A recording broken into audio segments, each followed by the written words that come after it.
When selecting ammo for your gun, there are two things that you need to remember. First of all, pick the ammo that you're going to use for game time first. And for me, I either run Hornady Tap or run Corbon DPX ammo. Again, because the quality control in both those manufacturing facilities is top notch, and I can count on the grains of each bullet being the exact same, so that every time I fire that gun, I get the same amount of recoil and the same trajectory of the bullet. Now, when you go to the gun store or you go to wherever you buy ammo from, don't just look at the box and go, hey, that's Hornady Tap, that's 9mm, give me 3 boxes of that.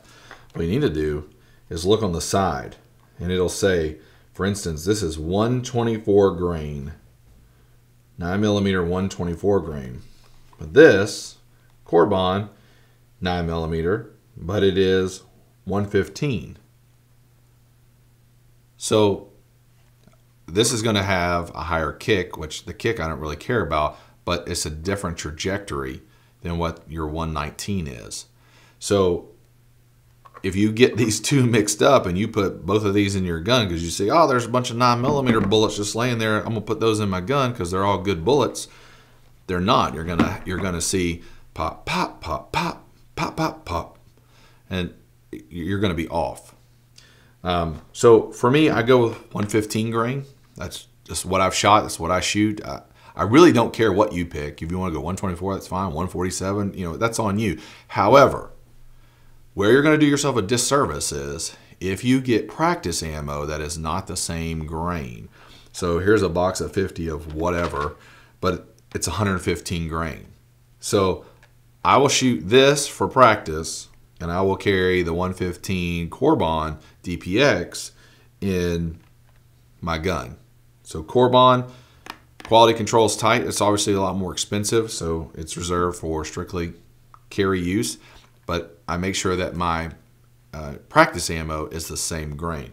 So let's take, for instance, if I had bought this as my training ammo, because this is what I bought at the gun shop, or the gun show, and this is all I could afford, but I carry 147, or this is 124 in my gun, then the training value is not going to be the same. And you could say, EJ, well, it's just a couple of grains. It's not that big of a deal. It is a big deal when you're taking follow-up shots and when you're shooting rapidly. So you need to make sure that if you're going to buy ammo for your gun for game time, buy that one type of ammo and that grain and stick with it.